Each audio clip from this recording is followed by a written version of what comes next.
Ginoo, maaari mo bang ikwento ang mga kaganapan sa nakaraan ni Ibarra? Mga pangarap, liwanag at dilim. Sa bawat tahanang tahimik, may mga pusong wasak sa lungkot. Ako si Basilio, sa kristal, anak, ulila, saksi, at ngayon, tagapagsalaysay.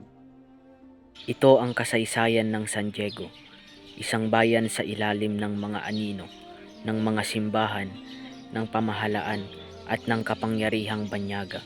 Ngunit hindi ito kathang-isip. Ito ay ating kasaysayan.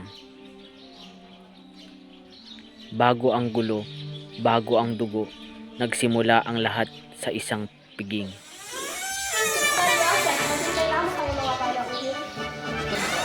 Napakaganda ng kanilang bahay. Tama ka dyan, Ginoo. Nakalaking handa mo. Ano kaya ihahanda ni Isang Kapitán? simbahan. Naturalmente, kayamanan at kabutihang loob ang kanilang ipinagmamalaki. Hindi alam ni Ibarra, ang kanyang pagbabalik ay hindi pagsalubong, kundi pasimula ng unos. Ang mga bisita ay may ngiti, ngunit ang ilan ay may lihim, at ang lalaking may pinakamalaking lihim, si Padre Damaso.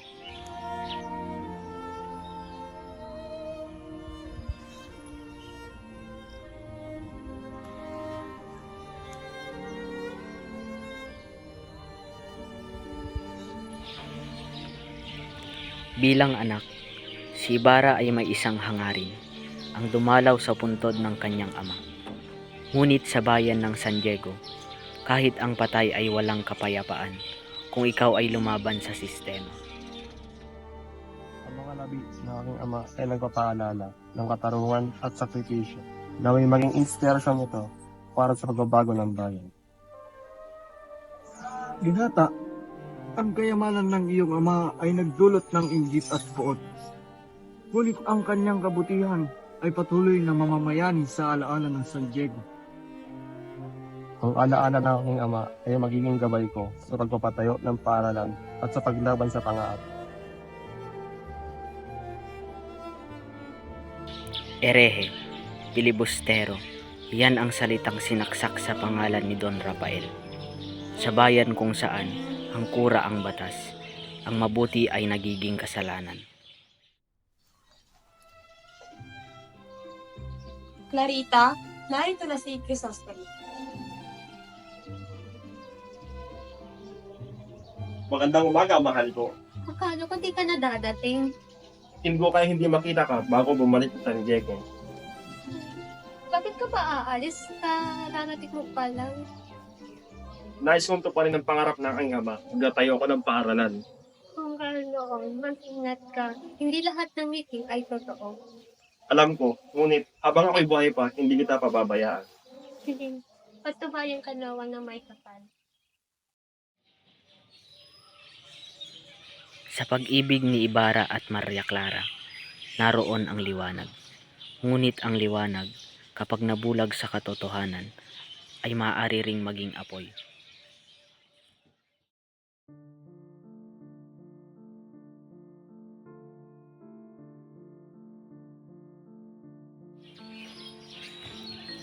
Bata pa lang, ako'y sakristan na, kasama ang kapatid kong si Crispin. Akala namin, ang simbahan ay tahanan ng liwanag. Pero sa liwanag ng kandila, may aninong nanlalamon.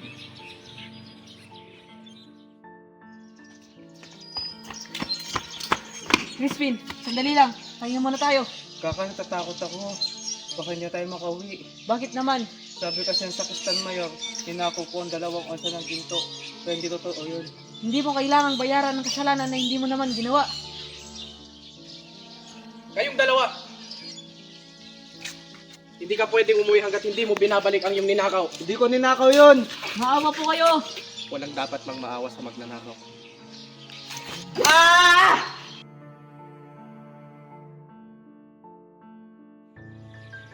Sa gabing iyon, pinilit ko siyang hintayin, pero hindi siya lumabas. Hindi ko na siya muling nakita, ang aking kapatid, ang nawawalang tinig sa simbahan.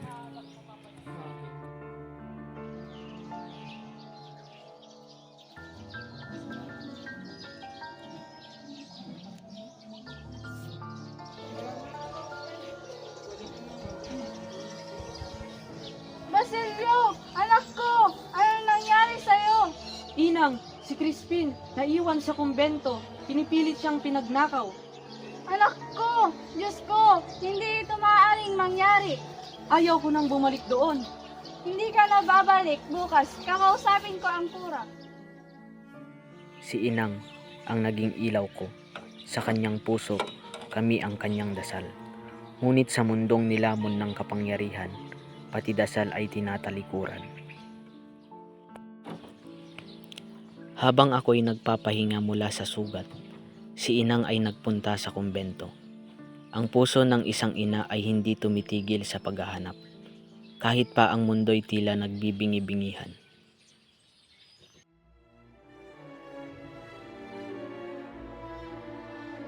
Magandang umaga. Ako po si Sisa. Hinahanap ko po ang anak kong si Crispin. Baka nandito pa siya sa kumbento. Ah, ikaw ang ina ng magnanakaw. Hindi totoo yan. Hindi po magnanakaw ang anak ko. Hindi mo na siya makikita rito. Tignan mo nga ang itsura mo, babaeng pulubi. Gustong pumasok sa kumbento? Ano ito? May baliw na naghahanap ng anak? Hoy babae, hindi ito ang lugar para sa iyo. Umuwi ka na bago pa kita ipatali. Mga Ginoo! Isang gabi lang. Sabihin niyo lang po sa akin kung buhay ang anak ko. Buhay?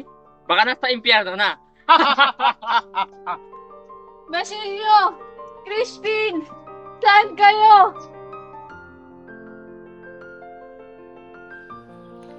At simula noon, hindi ko na muling nakilala ang aking ina bilang si Sisa. Sa kanyang mukha, naglaho ang ngiti. Sa kanyang mata, nawala ang liwanag. At sa kanyang isip, tuluyan siyang naging isang ina na walang pangalan, walang anak, walang tahanan. Sa pagbabalik ni Ibarra, ang kanyang unang hakbang ay hindi baril o revolusyon, kundi paaralan, kaalaman. Ngunit sa bayang ito, pati karunungan ay tinuturing na banta.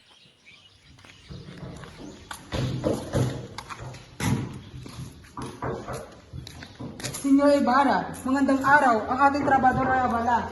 Mabuti, malaki na tayo matapos ang pangarap ko ng aking ama. Hoy ikaw, ayusin mo ang trabaho mo dyan. Oo, wala akong problema rito. Senyor, parang bigat masyado na itong mesa.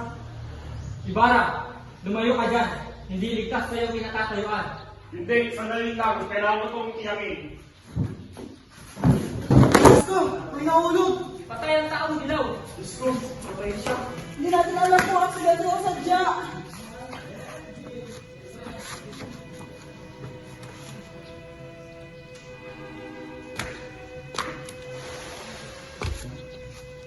Hindi lahat ng nasa paligid mo ay kaibigan, Senyor Ibarra.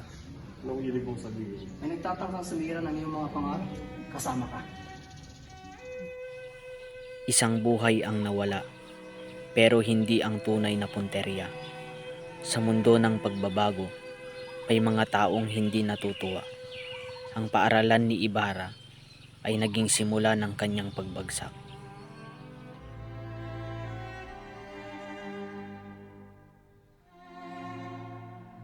Sa gabing tahimik, ngunit puno ng lihim, si Elias ay dumating sa bahay ni Ibarra upang magbigay ng babala. Sa kanilang pag-uusap, nagbukas ang puso ng dalawa sa mga katanungang bumabagabag sa bayan, paniniwala, hustisya at pagbabago.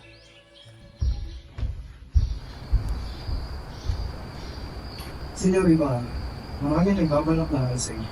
Halimbawa, ang taong dilaw, namitong kapatay kayo sa araw ng pagpapasilay ang pahalan. Nadismaya ako sa kanyang pagamatay. Marang sa tayong matutukusan wala sa kanya. Hindi, Senyor. Sa kabalagan ng justisya, mas mabuti ang Diyos ang umatod sa kanya kaysa ang mga tao. Ang bayan natin ay hindi lamang nahihirap sa kayapan. Ang justisya mismo ang nagbubulag-bulaga. Paano magbabago ang bayan kung ang pinuno ng katarungan ay walang pandinig sa daing na lalaki? Ang pagbabago ay isang mahirap na landas, Elias. Ngunit, kung hindi natin ito sinuwalan, sino ang gagawa? Laging tandaan, Senyor, hindi lang nag-iisa. Kapag dumating ang oras ng pagkakailangan, lalo dito ako, isang kakampi, isang kaibigan. Sa gabing iyon, nagtagpo ang dalawang malayang isipan. Ang isa ay puno ng pangarap para sa bayan. Ang isa ay handang ipaglaban ang hustisya sa likod ng dilim. Ngunit sa bawat pangako, may aninong nagtatago, naghihintay ng sandali upang sila'y ahadlangan. Bago dumating ang unos, may araw ng liwanag. Ang mga dalaga ay nagtungo sa bukirin para magpiknik. Tawa, awitan at kwentuhan. Ngunit sa bawat kasiyahan, may matang nanonood, may pusong umiibig, at may isa namang unti-unting nawawala.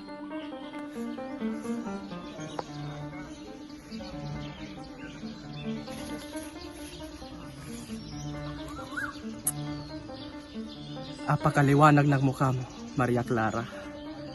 Hindi para sa isang gaya ni Ibarra.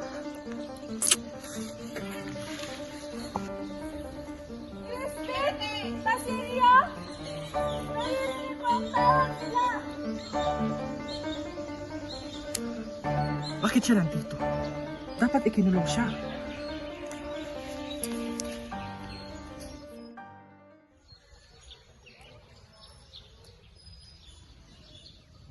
Sino siya? Isa siyang ina na nawalan ng anak. Mapait ang kapalaran ng inan ng ating bayan.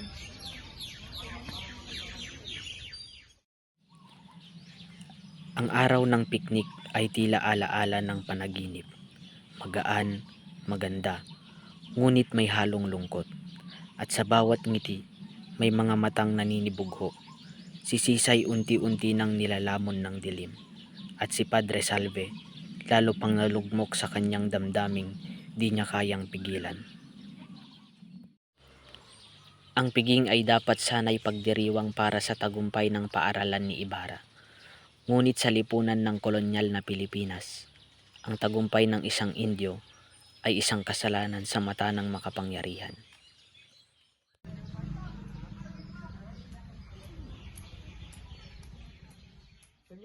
Senyor Ibarra, binabati kita. Ang iyong paaralan ay magiging pamana sa bayan. Salamat po. Inaalay ko ito sa alaala ng aking ama na si Don Rafael. Aba, ang mga Indio ngayon akala mo kung sino? Papaaralan? Bakit? Para lumaban sila sa simbahan? Para sa kabataang Indio na walang alam kundi gayahin ang mga dayuhan. Padre, baka ho masyado kayo. Padre, wala akong layuning basasin ng simbahan. Ngunit ang pagtuturo hindi pagkalaban. Ito ay pag-asa. Pag-asa? Para sa mga katulong bastardo? Wala kang karapatang magsalita ng ganyan. Ang iyong ama na isang erehe, isang pilibustero, at ikaw, mas masahol pa. Huwag niyo pong idamay ang aking ama, Padre. Bakit? Totoo naman, mas mabuting hindi na lang siya ipinanganak. Wala kang karapalan, basasin ang kanyang alaala. Ah! Ngayon maramdaman ang kahit anak na tulura mo ang anak. Yung ginagawa mo. Ibarra, tigilan mo na yan! Kuya, para sa kanya, para sa akin, mga kapatid. Sa isang iglap, ang ama ng paaralan ay naging panganib sa lipunan. Sa isang iglap, ang Ibarra na kilala nila ay pinalitan ng isang Ibarra na hindi nila kayang kontrolin.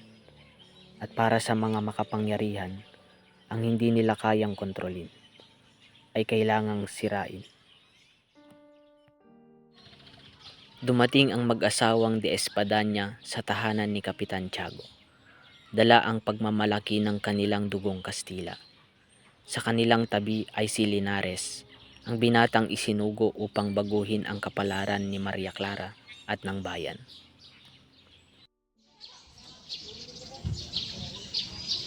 Pinakikilala ko sa inyo si Don Alfonso Linares de Espadaña.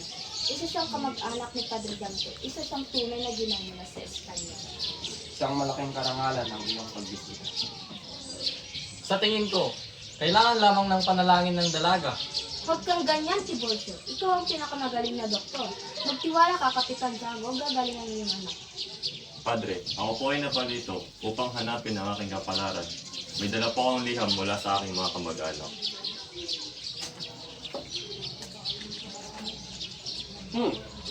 maaari kang makatulong sa simbahan. Ngunit, hindi ka pa handa para sa mas mataas na tungkulin. Sa kanilang pagdating, ipinakita ng mag-asawang de Espadaña ang tunay na layunin. Sa ayos ang kinabukasan ni Maria Clara at higit sa lahat, tiyakin ang kapangyarihan ng simbahan.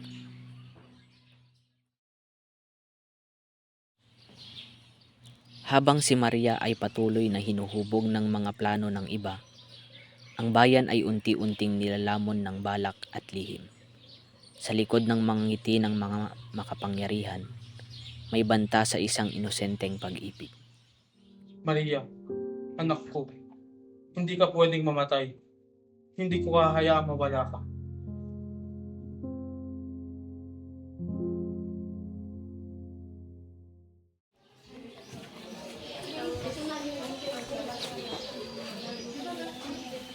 Pinakikilala ko sa inyo si Don Alfonso Linares, inaanak ni Carlitos. Ah, ikaw pala. May liham ako ukol sa'yo. Sinabi ni Carlicos na hihanap kita ang trabaho at asawa. Baka dito sa San Diego.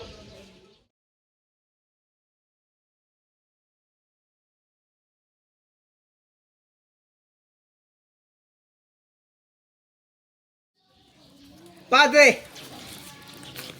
Nais ko ng katarungan. Binayaran lang ako ni Ibarra ng 500 piso. Malis ka nga! Wala akong panahon para sa iyong kartehan. Tangina mo, bubulok ka sa impyerno.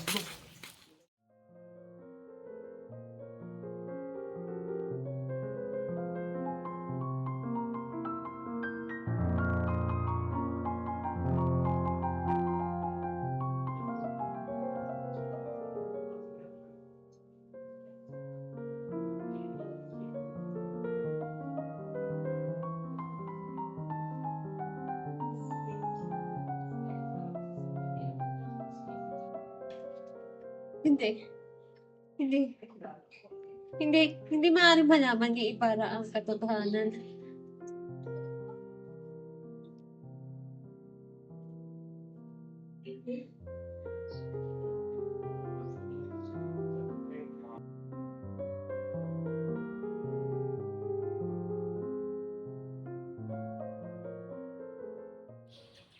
Habang ang mundo ng makapangyarihan ay nagbabalak, si Maria Clara ay patuloy na nilalabanan ang sariling anino.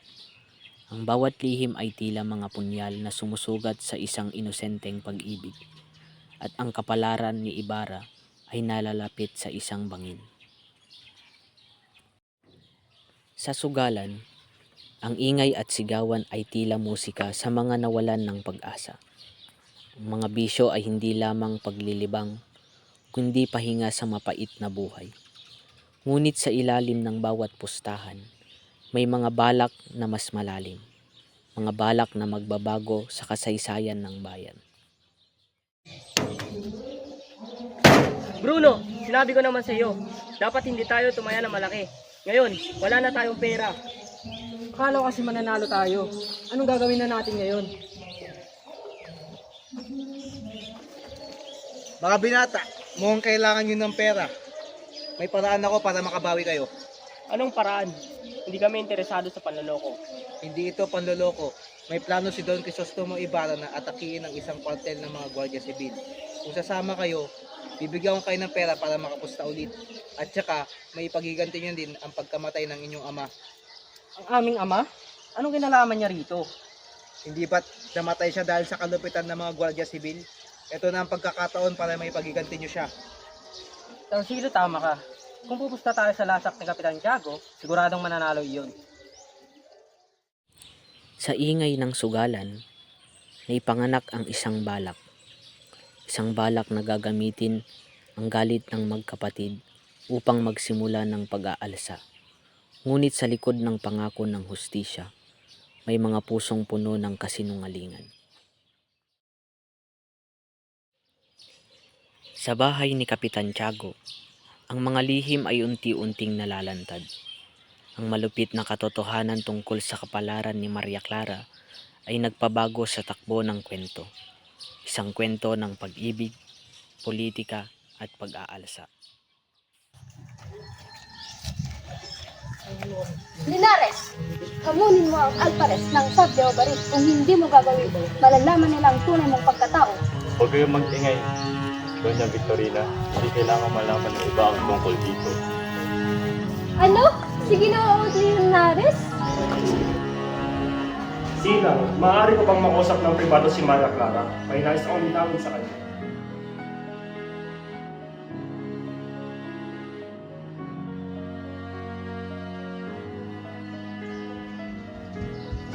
Senyor Ibarra, kailangan ko ng oras mo mamaya. May mahalaga akong sasabihin sa'yo.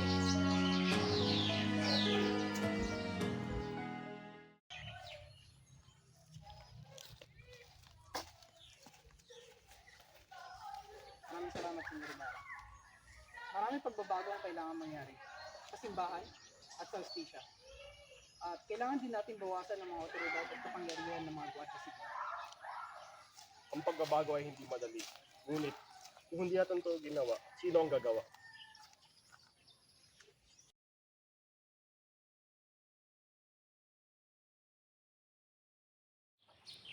Sa gabing iyon, nagtagpo ang dalawang magkaibang isipan. Ang isa'y puno ng pangarap, ang isa'y puno ng karunungan mula sa kanyang karanasan.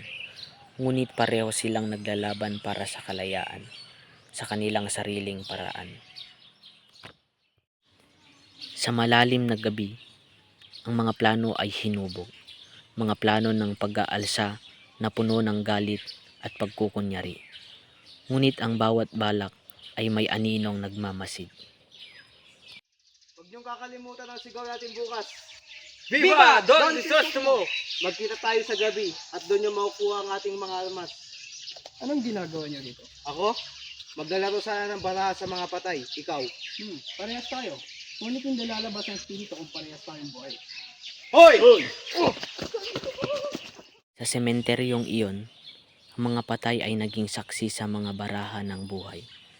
Mga baraha na puno ng kasinungalingan, galit at takot. Sa ilalim ng anino, ang mga balak ay unti-unting nabubunyag. Habang ang bayan ay puno ng ingay at sigawan ng revolusyon, sa loob ng tahanan ni Piloso Potasio ay naroon ang katahimikan. Katahimikang puno ng pananaw, panghihinayang at pag-asa para sa bayan. Wala akong magagawa. Ang Gobernador Silio ay pinalaya ang mga Guardia Sibil na aking inaresto. Kaya minabuti kong magbitiw na lamang. Hindi mo dapat ginawa yon. Kung nanindigan ka lang para sa karapatan ng bayan, marami ang susuporta sa iyo. Ngunit paano kung malalaman niyon?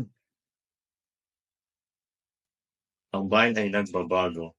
Ang kabataan ay naiimpluwensyahan ng mga bagong ideya mula sa Europa. Ngunit baka nagkakamali ako. Baka mas naisip lamang nila ang sarili nilang kasiyahan kaysa sa kabutihan ng bayan. Sa kanilang pag-uusap, nagkaroon ng pag-asa ang bayan. Pag-asang nakasalalay sa pagbabago ng pananaw ng kabataan. Ngunit sa likod ng pag-asa, naroon ang panghihinayang ng mga hindi nakakalaban. Sa mga bahay ng makapangyarihan, ang mga lihim ay bumubuo ng balak. Balak na nagbabanta sa kapayapaan ng bayan. At sa gitna nito, ang inosenteng si Crisostomo Ibarra ay naging kasangkapan sa mga plano ng pagkawasak.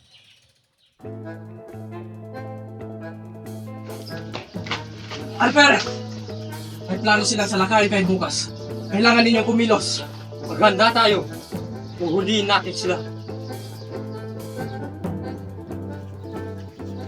Senyor Ibarra, kailangan mo tumakas. Bala ka nilang isangkot sa isang plano. Ano? Bakit ako? Sinisiraan ka nila. Hindi ka, hanapin natin mga dokumentong pwede nila magamit laban sa'yo. Tara na.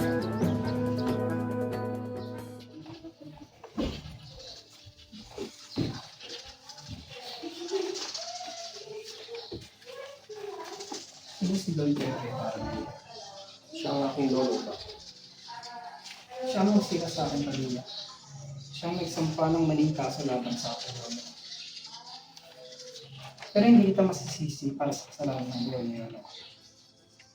Paalam.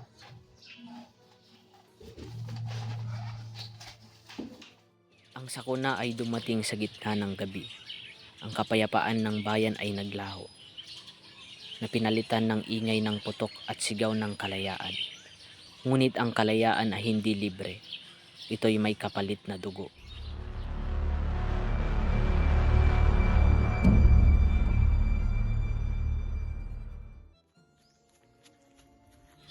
Sa gitna ng gubat, si Elias ay nahabol ng mga multo. Hindi multo ng mga patay, ngunit ang kanyang nakaraan. At sa kanyang pagtakas, ang kanyang sakripisyo para kay Ibarra ay naging liwanag sa dilim.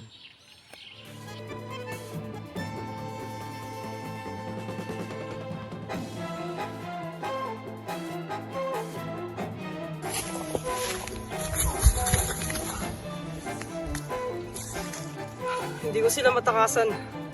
Sariwa pa rin ang mga alala nila sa akin.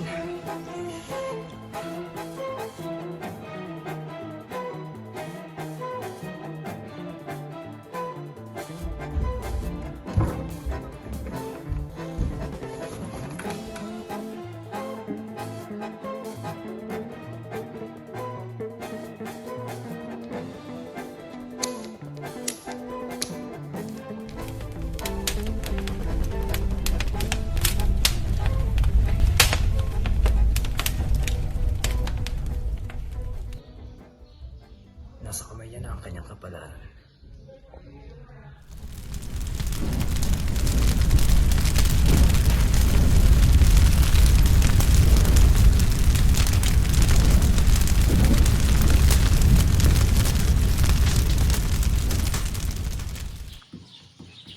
Ang sakripisyo ni Elias ay naging bahagi ng kasaysayan. Isang bahagi na hindi makikita sa liwanag, ngunit maririnig sa alingawngaw ng gabi. Ang bahay ni Ibarra ay nasira, ngunit ang kanyang pangarap ay nananatiling buhay.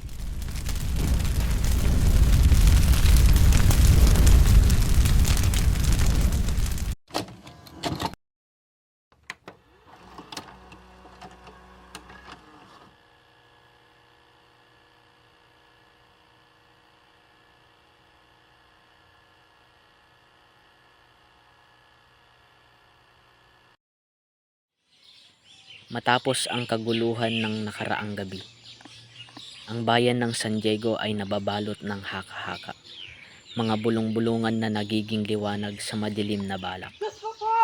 May bangkay! Sino to? Ba't na nagpakamatay? Amores Seco. Bakit narito ito?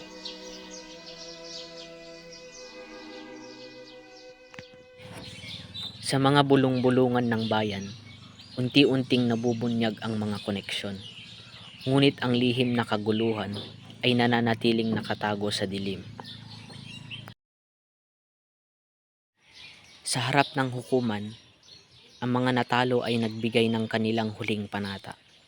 Panata ng katotohanan at katapatan kahit sa harap ng kamatayan. Silo, aminin mo, kasabwat mo si Ibarra sa pag-atake sa kwartel. Hindi ko siya kilala. Sumama lang ako para ipagganti ang aking ama na pinatay niyo.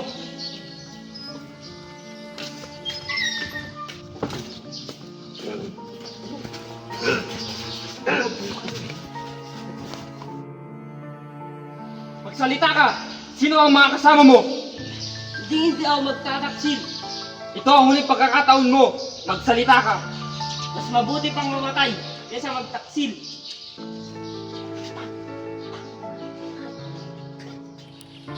Sa ilalim ng malupit na hustisya, si Tarsilo ay naging saksi sa katapangan.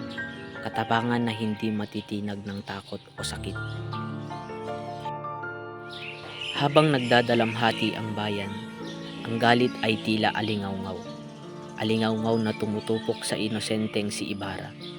Ngunit sa likod ng galit, naroon ang mas masakit na sugat ng pagkawasak. Anong mangyayari sa kanya? Dahil kay Ibarra, nasira ang aming buhay. Siya ang may kasalanan! Patuloy natin siya! Ang bayan na ito ay saksi sa lahat ng mga alaala.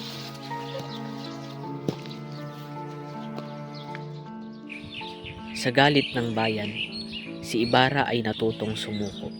Sumuko sa sakit na bumabalot sa kanya. Ngunit sa ilalim ng kanyang luha, naroon ang pangakong ipaglalaban ang kanyang pangarap. Sa tahanan ni Kapitan Tiago, ang ingay ng handaan ay naging maskara sa mga lihim na sumisira sa puso ng dalawa.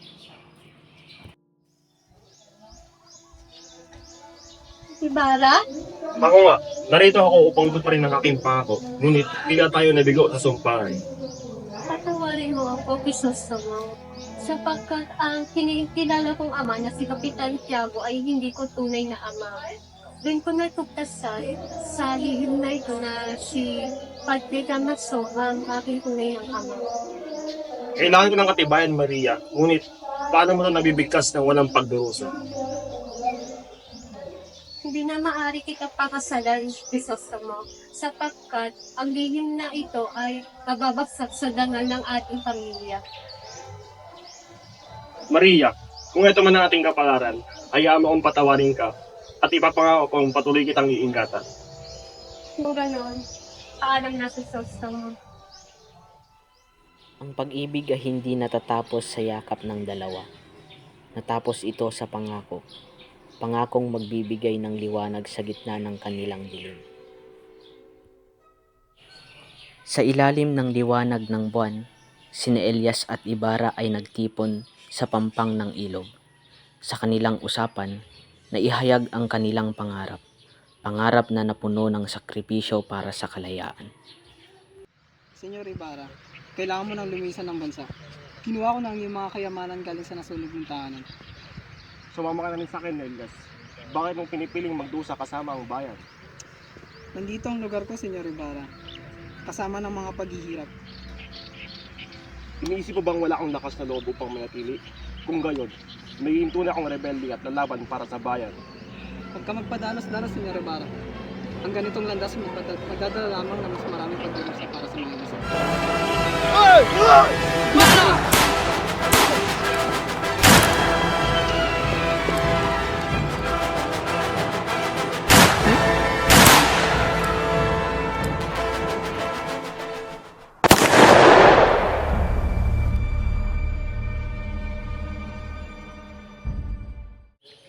Sa gabing iyon, ang sakripisyo ni Elias ay nagbukas ng daan para sa kalayaan ni Ibarra. Kalayaang puno ng kirot at pangarap para sa isang bayang malaya. Matapos ang balita ng pagkamatay ni Ibarra, ang tahanan ni Kapitan Tiago ay binalot ng lungkot. Ang puso ng dalaga ay naglaho sa lungkot at ang isip ng pari ay nagdusa sa panghihinayang. Ama, hayaan mo na ako pumasok sa kumbento.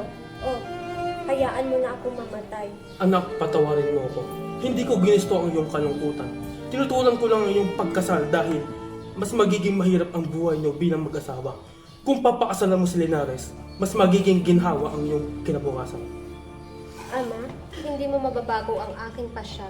Mas gustuhin ko pang mamatay kaysa magpakasal kay Linares. Diyos ko, ito na ba ang parusa sa akin?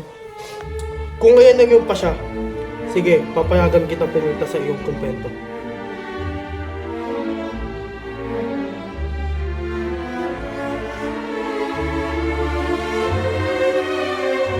Sa maraming taon na nagdaan, ang alaala ng San Diego ay nananatili sa akin. Hindi lamang sa mga sugat, kundi sa mga kwento ng buhay na tila nawala sa hangin. Hayaan ninyong ikwento ko ang mga nangyari sa kanila.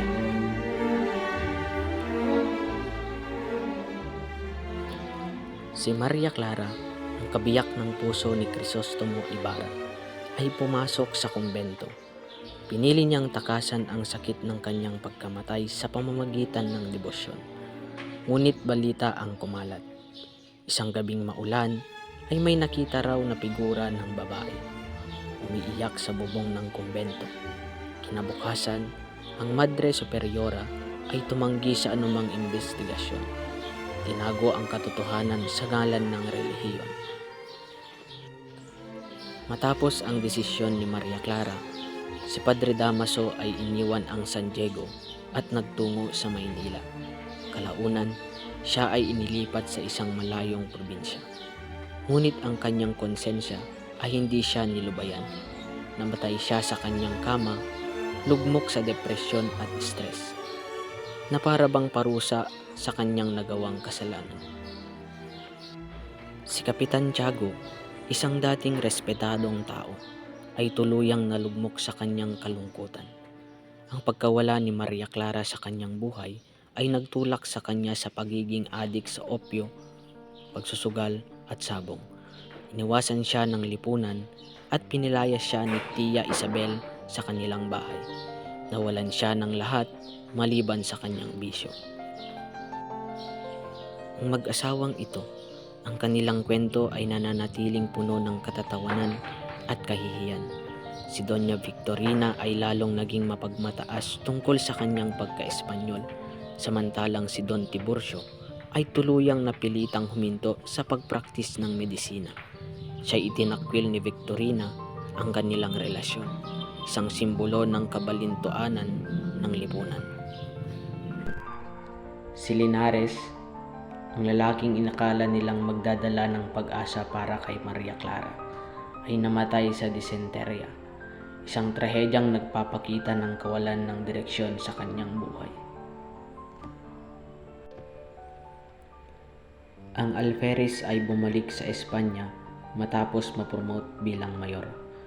Iniwan ni Doña Consolacion na nalulong sa alak at sigarilyo. Kanilang kwento ay nagtatapos sa isang pangakong sirang buhay, isang tanda ng kahinaan ng kanilang pagkatao. At si Padre Salvi, siya ang nagpatuloy bilang punong pari ng kumbento kung saan pumasok si Maria Clara. Sa ilalim ng kanyang pamumuno, ginamit niya ang kanyang kapangyarihan upang manipulahin ang mga tao para sa kanyang sariling interes. Hanggang ngayon, siya ay nanatiling isang halimaw sa anino. Ang kanyang pangalan ay hindi kailanman nalilimutan sa aking alaala.